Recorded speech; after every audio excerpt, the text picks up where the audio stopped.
the face on the missing posters. It all started innocently enough. I was walking home from work one evening, lost in thought, when something caught my eye, a missing person poster stapled to a nearby telephone pole. But it wasn't just any missing person poster, it was me. I stopped dead in my tracks, my heart pounding in my chest as I stared at the familiar face staring back at me from the page. How could this be possible? I was standing right here, alive and well. And yet, there I was, listed as missing, my name printed in bold letters beneath the photograph. At first, I thought it was just a prank, a cruel joke orchestrated by someone with a sick sense of humor. But as I continued on my way home, I couldn't shake the feeling of unease that had settled over me like a shroud. The next day, I saw more missing person posters, dozens of them, plastered on every street corner and storefront in the city. And on every single one of them was my face, staring back at me with an expression of confusion and fear. I tried to ignore them, to convince myself that it was all just a coincidence. But as the days turned into weeks, the posters only seemed to multiply, spreading like a virus throughout the city until there was no escaping them. People began to stare at me as I walked down the street, whispering and pointing behind my back. I could hear their hushed conversations, their voices filled with suspicion and mistrust. It was as if they knew something that I didn't, something sinister and unspoken. I tried to confront the authorities, to demand answers about the missing person posters that bore my face. But no matter how hard I tried, they refused to listen, dismissing me as nothing more than a delusional conspiracy theorist.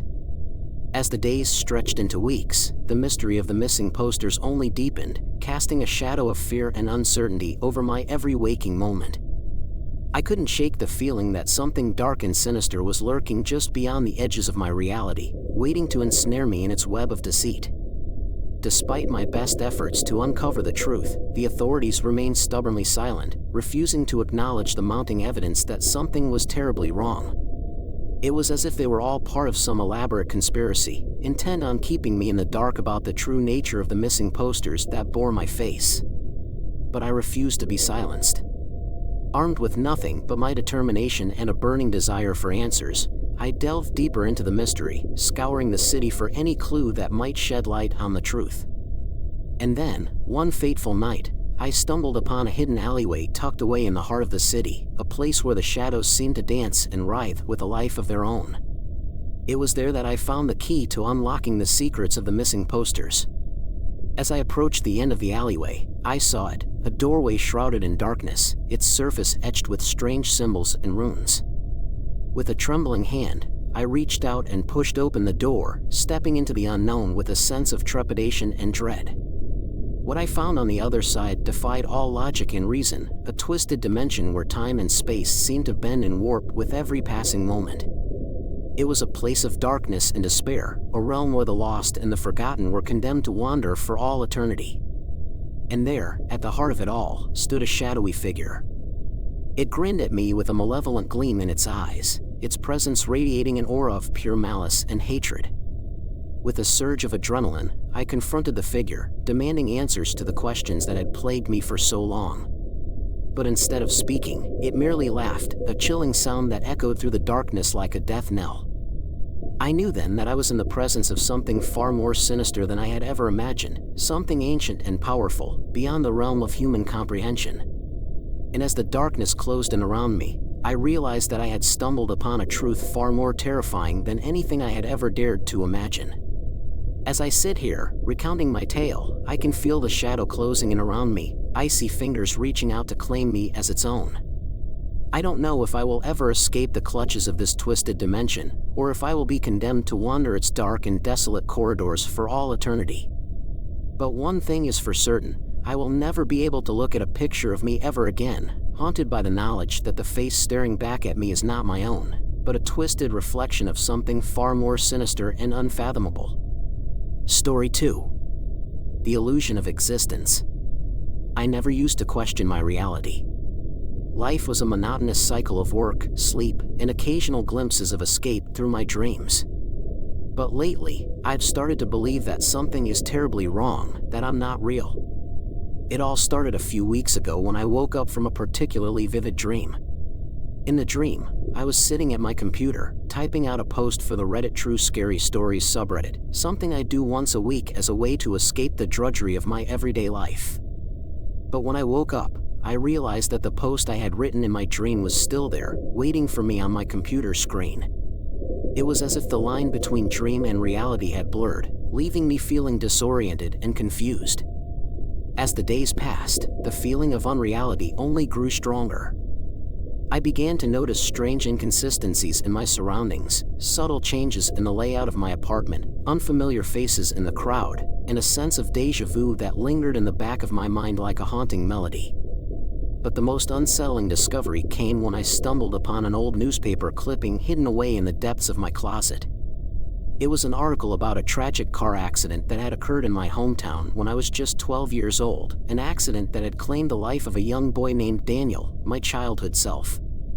I stared at the yellowed pages in disbelief, my hands trembling as I read the details of the accident. The memories came flooding back in a rush of emotion, the screech of tires, the sickening crunch of metal, and the overwhelming sense of terror as I realized that my life was about to end before it had even truly begun. But if I had died in that car accident all those years ago, then what was I doing here, living a life that belonged to someone else? Was I some kind of ghost, doomed to wander the earth for all eternity, trapped in a never-ending cycle of confusion and despair? I knew it all along, deep down inside. I was led to believe I'm alive when I died at the age of 12 to a drunk driver. But now that the illusion has been shattered, I'm left to confront the harsh reality of my existence, or lack thereof. As the realization of my true nature settled in, I found myself grappling with a torrent of conflicting emotions, disbelief, confusion, and a creeping sense of dread that threatened to consume me whole. I couldn't shake the feeling that I was living in some kind of twisted dream, a nightmare from which I couldn't wake. Every aspect of my life felt like a facade, a carefully constructed illusion designed to keep me trapped in a world that wasn't my own. But try as I might to deny it, the evidence was irrefutable. The memories of my childhood, playing in the backyard, riding my bike down the street, laughing with friends, all seemed like distant echoes of a life that belonged to someone else. And then there were the dreams, vivid, haunting visions that seemed to offer glimpses of a reality beyond my own. In these dreams, I found myself wandering through a desolate landscape, the sky a sickly shade of green and the air heavy with an oppressive sense of despair. But amidst the darkness, there was a glimmer of hope, a figure standing in the distance, beckoning me forward with outstretched arms. I couldn't see its face, but I could feel its presence calling out to me, urging me to embrace the truth of my existence. As the days turned into weeks, I found myself drawn deeper into the mystery of my own identity, searching for answers in the most unlikely of places. I scoured old newspapers and public records, hoping to find some shred of evidence that would confirm my suspicions. But the more I searched, the more elusive the truth became. It was as if someone, or something, was actively working to keep me in the dark, obscuring the truth behind a veil of lies and half-truths. And then, one day, I stumbled upon a clue that sent chills down my spine, a photograph hidden away in an old shoebox tucked beneath my bed. It was a picture of me as a child, smiling and carefree, surrounded by friends and family. But as I looked closer, I realized that there was something off about the photo, something that sent shivers down my spine. In the background, just barely visible behind a group of laughing children, was the faint outline of a shadowy figure, its eyes fixed on me with a look of malevolent intent. With each passing day, the boundaries between reality and illusion blurred further, until I no longer knew where one ended and the other began. My mind was a jumble of fragmented memories and half-formed thoughts, each one a piece of the puzzle that refused to fit into place. But amidst the chaos, one thing remained clear: I was not who I thought I was. The life I had believed to be mine was nothing more than a shadowy imitation of a past that belonged to someone else, a past that I could no longer remember. As I delved deeper into the mystery of my own existence, I uncovered secrets that shook me to my core. I discovered that the accident that had claimed my life all those years ago had been no accident at all. It had been orchestrated by forces far beyond my comprehension, forces that sought to erase me from existence and replace me with something darker and more sinister. But even as I uncovered the truth of my own demise, I couldn't shake the feeling that there was still something missing, some piece of the puzzle that had yet to reveal itself. And then, one fateful night, it all came crashing down around me. I was lying in bed, unable to sleep, when I heard a faint scratching sound coming from the other side of the room. At first, I tried to ignore it, chalking it up to the creaks and groans of an old house settling in for the night. But as the sound grew louder, I realized that there was something more sinister at play. With a sinking feeling in the pit of my stomach, I sat up and peered into the darkness, my heart pounding in my chest. And that's when I saw it, a figure lurking in the shadows, its eyes gleaming with an otherworldly light. I tried to scream, to call for help, but no sound escaped my lips. It was as if I had been rendered mute by some unseen force, trapped in a nightmare from which I couldn't wake. As the figure drew closer, I could see that it was not human, not entirely, at least. Its features were twisted and distorted, its form shifting and changing with each passing moment. And then, with a sudden burst of motion, it lunged towards me, its claws outstretched and its mouth twisted into a grotesque parody of a smile.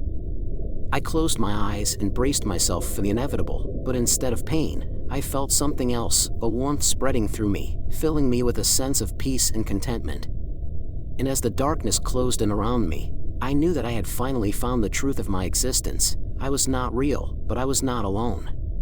With one final breath, I let go of the illusion of my existence, embracing the darkness that surrounded me and surrendering myself to the unknown.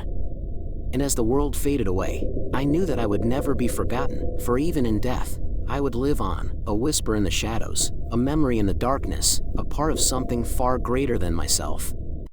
The end. Subscribe for more. Thank you.